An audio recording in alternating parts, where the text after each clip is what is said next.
Hello everyone, this is Defense Politics Asia, and this is the summary for the day of 936 for the 16th of September. Basically, yesterday's situation, the summary of everything that happened yesterday. Today is still happening, so no, this not about today, it's about yesterday. The frontline changes report has already been published. So if you don't want to go through a long report that goes into details because you're not giga chat enough, then just go ahead and just watch the frontline changes report. It's okay. It's perfectly fine. Not everyone can be giga chats. So we will continue to the the strategy and tactical reporting. The Russian Defense Ministry reported another shutdown of MiG-29. This time round is by the Russian Air Force. And this comes after the days before's report that they have already shot down 2 Sukhoi 27 and 1 MiG-29. And this could have been something to do with the fighting over in the Kursk front, because the Ukrainian forces has been supporting the operation over in the Kursk region with airstrikes, and there are geolocation of airstrikes that was over in this Glushkovo front, where the Ukrainians were doing their counter offensive. And I know there's no such thing as counter offensive. Though, chill out, take a joke, relax, man. I saw some of the replies like, there's no such thing as counter offensive. I know. I'm just joking, no? Anyway, but yeah, it is a counter offensive against the counter offensive. So that is the more proper term.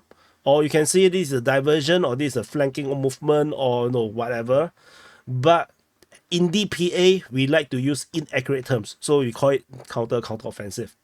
Got it? So anyway, there is airstrikes being reported. So these planes might be supporting the operation over in this Kursk front, and this is probably why the MiG-29 got shot down, and it's shot down by Air Force. So definitely the engagement is probably really near to the border, that would allow air-to-air combat.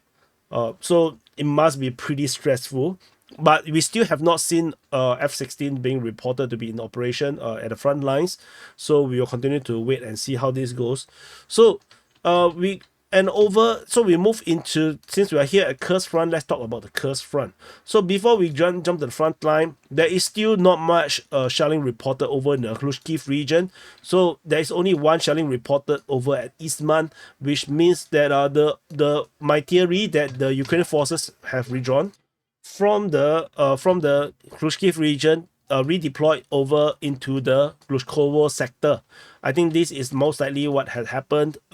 So which is why the Ukrainians are able to launch a major offensive in this area here. So, and there's shouting reported over in this I would say north of Tekhino region. There's shouting reported at Ruzheve, Mazivka, and Nova Sloboda. And of course, there is also shelling reported just off Tekhino at Rizivka. The Ukrainian incursion into Tekhino probably have been eliminated. I don't think the Ukrainians are there anymore. They are probably still at the border at Rizivka, and the Russians just strike them, with airstrikes or something. So currently, this looks like, this looks a bit suspicious. At this moment, I wonder if they will try to do a flanking operation, a third flank, a third front or something, try to do something. There's some rumors about Ukrainians wanting to do more fronts, particularly from the pro-Ukrainian side, but let's see how this goes. Because the fact is that they are stuck over here. Fighting is reported over at Krasno-Otobursky, over at Seviloye, as well as Medvedze. Basically there is no change in the sense of the strategic sense. The Ukrainians are still trying to attack in these areas here. So far, no success. The Russians are holding a very firm line. And I did clean up the lines over here because of the fighting at Krasno-Otobursky, because previously the line was just a straight line, because this has been a very quiet front. So I just add a bit more details in terms of front line so that it doesn't look like this. Let me show you the previous days. So previously it was just a straight line, because this was always been a quiet front. So now I add a bit more nuances. So just what it is. So Russian forces continue to shell their rear positions at the Krushkovo region, at Palivka, Obody, Rishki, as well as Bodarivskina. So that's about it in this area of the Krushkovo region. So far, Ukrainian forces have no breakthroughs. Geolocation of Ukrainian forces getting hit by a drone. So that's destroy MLRS, which is a surprise. Why is the MLRS operating so close to the front line? Nobody have any ideas. They, of course, unless they are lacking long-range missiles or rockets, then that could be a possibility. So we move into the Kursk western flank. The western flank is where the Russians' main counteroffensive is currently happening. Russian forces continue their the counteroffensive over Lyubimovka, Tosty Luk, Porovsky, Darino, Nikolaevo, Darino, and the Ukrainian forces are counterattacking over at Lyubimovka, Obakovka, Byakovo, as well as Venezapnoe. Russian Defense Ministry declared the capture of Espinovka. There is currently no geolocation or any evidence to prove this is true. This is echoed by Ryba, the pro-Russian source, saying that while the Russian Defense Ministry declared this, there is no indication that this is something that had happened. They cannot confirm this yet. Shellings reported at Bilovody, and Russian forces geolocated at Bukovka confirmed Russian have basically captured Bukovka. So this is now confirmed. So we are still looking at how this continue to develop. I draw the mapping in this way because Ukrainian forces are attacking Byakovo. So most likely this front line does not relate to Byakovo yet. So Ukrainian forces are attacking on both sides. So this is what happened over here. There is geolocation of FPV drone strike hitting a Ukrainian tank that is defending the rear position, probably providing fire support. And over at the northern flank. So the northern flank is getting a bit interesting. So we have the usual, like the Russians attacking at Novaya Sorkina, or Malaya Loknia, where the Ukrainians clashes with the Russians still over this region here, and Russian forces attacking and striking Ukrainian forces at Ruskoye Perechnoye, with geolocation of Russian airstrike being geolocated. And then shelling is reported at Novo-Ivanovka as well as Zelenishyak. What is interesting is the Russian Defense Ministry's report that there is an attack, seemingly a ground attack at Lyubimovka. And if this attack is true, and sorry, not Lyubimovka, Novo-Ivanovka. So Novo-Ivanovka. If this is true, which is Novo-Ivanovka is here, and you can see the front line is nowhere close to this area, there is a very high possibility that the Russian forces have actually surged forward from Karinevo region and brought the fighting close to Novo-Ivanovka. And this puts into question into the situation, the status of Agovka, Vetrino, perhaps even Krymianoe. So this various position now becomes in doubt because of this report of the fighting at Novo-Ivanovka. And the fact that the Russians pushing in this direction is always very, very plausible. Because the distance, the area between Karinevo and Novo-Ivanovka has always been a very massive gray zone of sort. It's like a transit place. No, they usually don't stay there, and the troops that stay there tend to get struck by airstrikes. Particularly on the Ukrainian side, they get struck by the Russian Air Force. So this is very weird. We will continue to monitor it to see if this is the case. I haven't mapped anything from today yet, so there might be new information that I might not be aware of. But bear in mind, this is the summary for yesterday's report.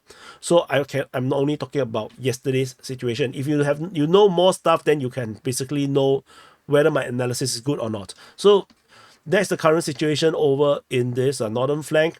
The entire Ukrainian claim over all the way towards Kalinov is really dubious, and this entire stretch all the way to the north, the Semenivka region, Tenisievka region, Kauchuk region, this is also a massive doubt because there is totally no reports of fighting all this time. So there is a high chance that the Russian lines may actually be the accurate ones. So this might be actually the accurate line. So we shall continue to monitor to see how this continue to develop. Over on this further south from Ruskaya Prashnoye, there is Russian. There's Russian forces attacking Matanovka. This used to be, we call this eastern front or eastern flank. Shelling is reported at Yuzhny and Pravda. Geolocation of Ukrainian forces getting hit by a Russian airstrike over at Mihailovka. It is Mihailovka, right? Correct. So that's about it. This attack is this not a real attack per se. This is just like fire attack, not offensive yet. So the main offensive is still on the western flank. Over in the southern flank, there is some developments. So Russian forces striking Guevo and Plekovo, and there's a chance that this is actually offensive, ground offensive over towards Plekovo.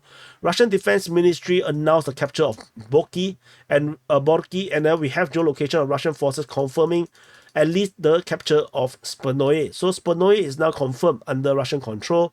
Borky has been announced to be captured by the Russian Defense Ministry yesterday. So there's a chance that the front line actually looks more like this, and the Russians are then pushing towards Blakovo. There is a chance that this is actually the situation right now over in the southern flank.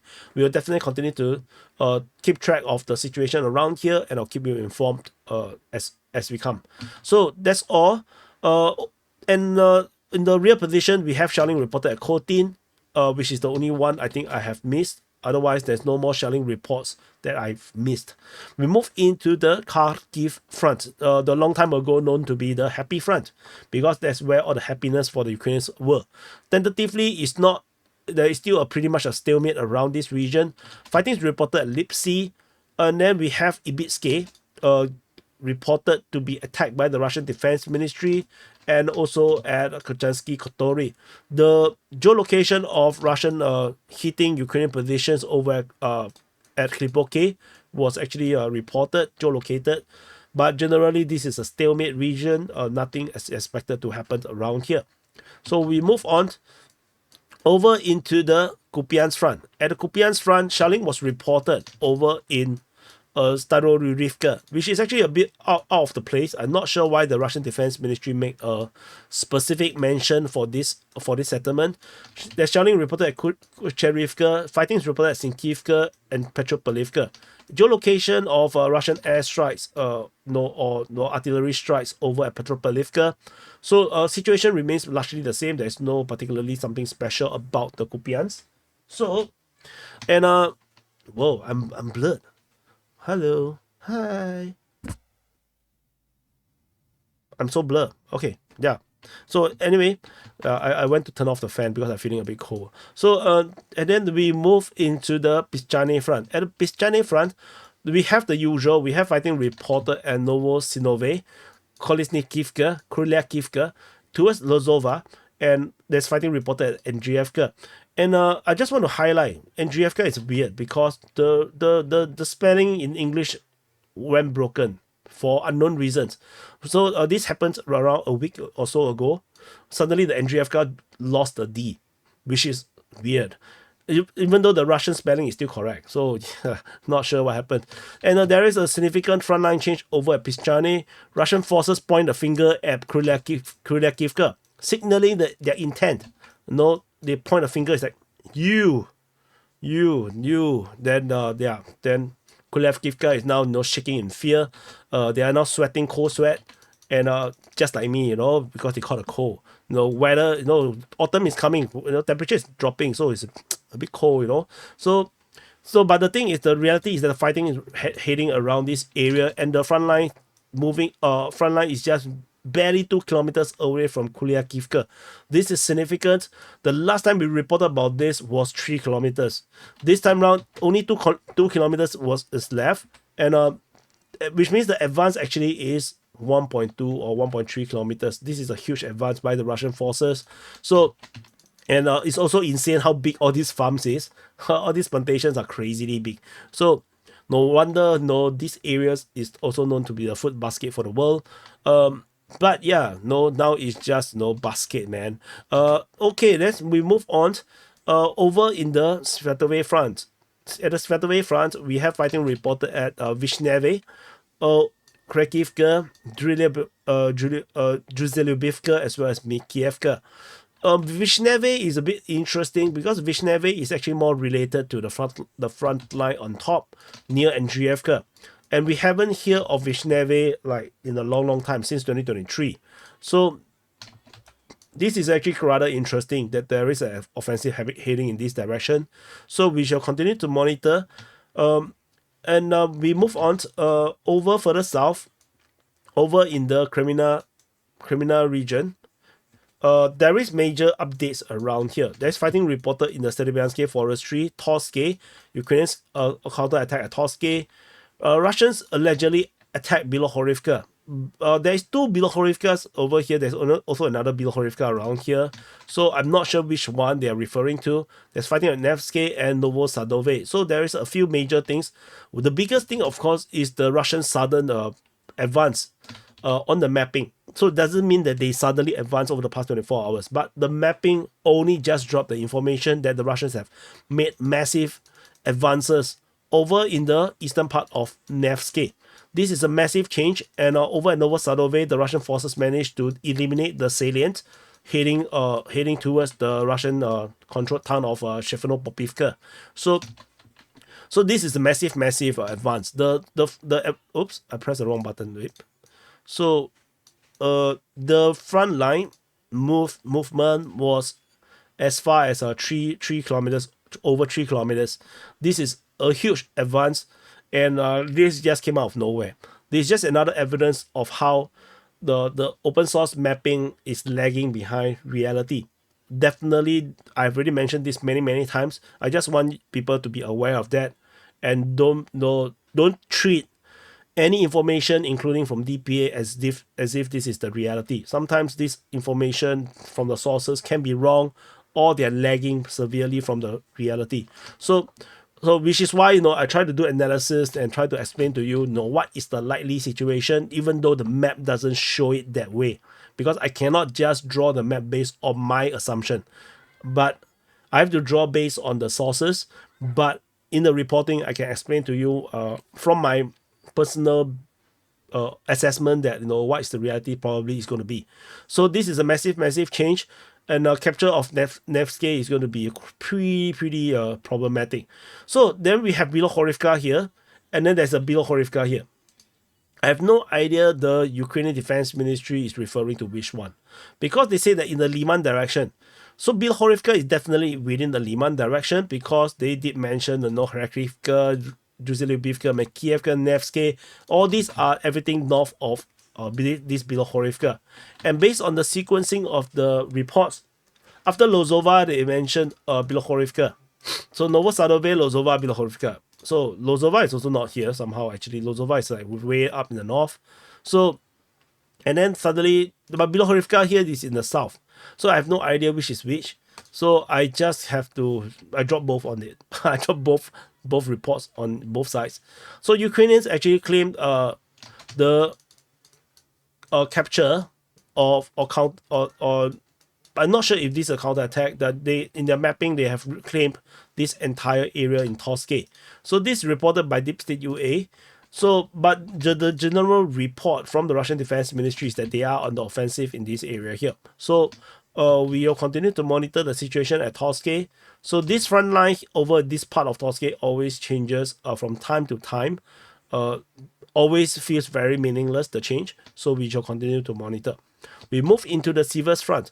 So at the Sivers front, ignoring Bilohorivka, over the Sivers offensive continues. This time around, we have fighting reporter at Vakamokayamske, Ivano-Darivka. These are from the Ukrainian Defense Ministry. Russian Defense Ministry reported fighting at Sivers, Zvanivka, Perezne, and this is Mykolivka and Vasyukivka, which is actually part of the Bakhmut front. Perezne was reported by the Ukrainian Defense Ministry along with Ivano-Darivka. Vakamokayamske is by the Russian Defense Ministry. So this is also one of the parts where I think the front line does not reflect the reality. But this is a massive.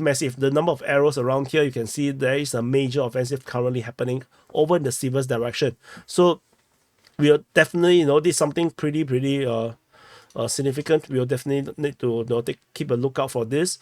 So and then we go into the Bakhmut front. At the Bakhmut front, shocking news again. Other than the fighting at Chasivya and towards Peteshne, there is major frontline change over in the Stupovsky region, and this frontline change south and southwest of Ivaniski heading towards Tuposhki is a shock, because this at the furthest extent is 5.3 kilometers, or even 5 kilometers. No, just say 5 kilometers. This is a massive frontline change. The previous two was 3 kilometers. So that's why I say that it's very it's very shocking. The reality and the mapping is very hugely different. And this geolocation is the Russian soldiers waving the flag along the road in the forest, which also show firm control in the region. So the actual front line might be even more advanced than where the geolocation was, and the Russians have made massive progress in this forest region east of Stupovsky. And this also invalidates all of Ukrainian claims south of Ivaniski, making them look like very silly clowns for claiming this area to be gray zones or under Ukrainian control for this long. This just makes it looks really stupid. So whatever it is, this is a massive frontline change, and this have massive strategic repercussions. So we will continue to monitor the situation to see how this develop. A Russian capture of Tuposhki would definitely unbalance everything. Then definitely they will head towards Peteshne. And then they'll probably go down and then cause the fall of this entire region, South Bakhmut. And then we'll have a new front line called Konstantinivka front line. But anyway, we shall see how this continue to develop. We move into the New York front. At the New York front, the fighting is mainly over in the Torsky region, with fighting reported over at Druzhba, Toretsk, Zalizne, and Nelipivka. These are all reported by the Ukrainian Defense Ministry. Russian Defense Ministry mentions Skibinivka, and then there is also some kind of a counter attack by the Ukrainians towards New York. But this is reported by the Russian sources, but the way how they write is a bit unclear, so I'm not exactly sure that is accurate or not. So whatever it is, this is the current situation over in the New York front. We move further on into the Pokrov front. At the Pokrov front, over in this northern flank, so northern half, so there's fighting reported at Devizenka, Horodivka, Krasnaya, Kurtia, Novohorodivka, Marinivka. Shelling is reported at Mernograd, over in Pokrov, and this is Khanativka. So Khanativka is actually a small neighborhood of Pokrov. So, and there is geolocation of FPV drone strike hitting a Ukrainian pickup truck over there. And so this is the current situation. You can see that there is a big arrow movement towards Pokrov. You can see, it's all in concert. They're all moving in one direction. So some small frontline changes, small as in they're not particularly important. Ukrainian sources given up this area, confirming Russian control over the hill.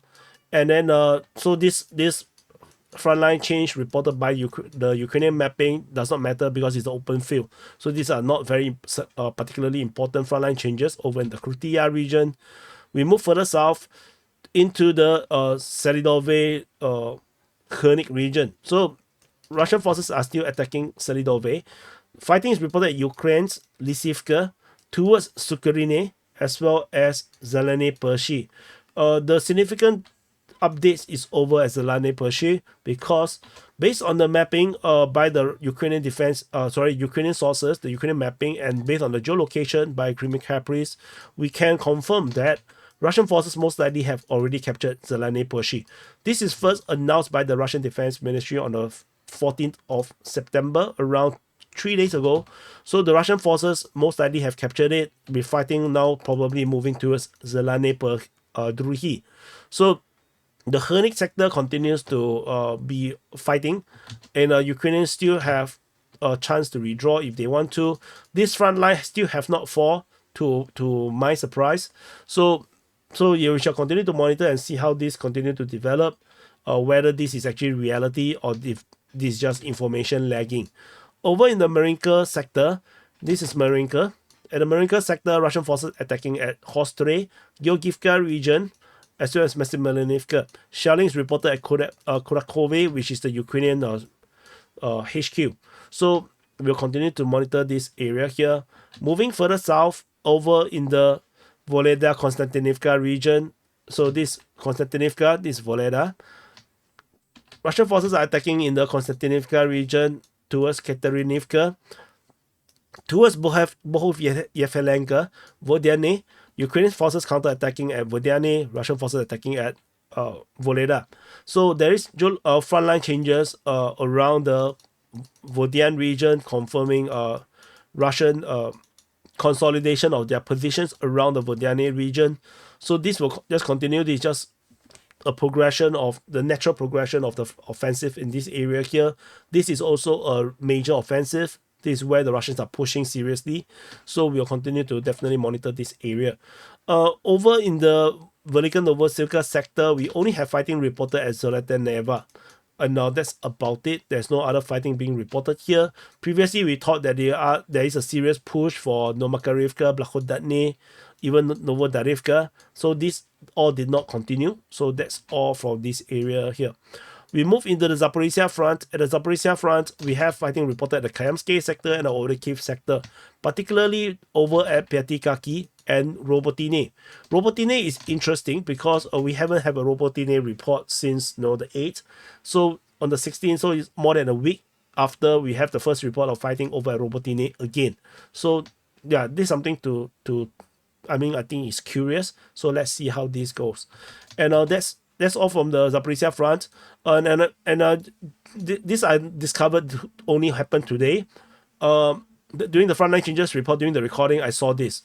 You can see that up to this point of zoom, they have updated the satellite imagery showing the effect of the draining of the Dnipro River south of Zaporizhia. So now this is the updated. You can see the terrain is extremely different from what it used to be. This is what it used to be because of the damming of the Kohovka Dam. So there is a Kohovka Dam here over here.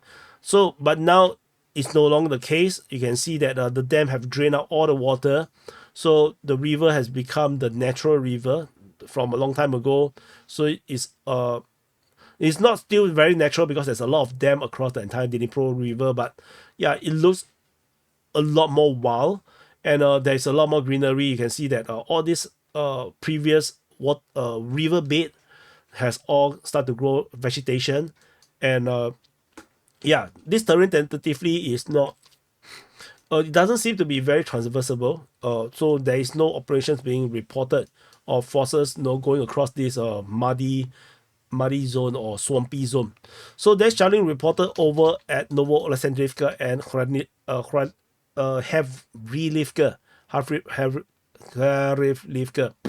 Garilivka. G is so much more easier to pronounce. So there's some shelling around here. It's interesting why there's a concentration of forces that attracted shelling. So let's see.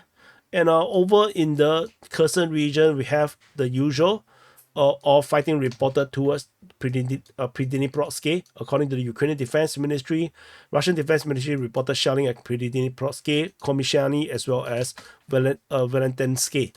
But that's not very significant in my opinion. There is a geolocation of a drone ground strike on Ukrainian positions or warehouse over at Prutine. So these buildings over here allegedly is used as military warehouse, and it was destroyed by the Garand drones. And that's about it. So anyway, this is the situation report or the summary for the day of 936 for the 16th of September. So do press the like button, subscribe. Thank you for watching. Do press the like button, subscribe. I said it twice. Then I'll see you guys in the next update.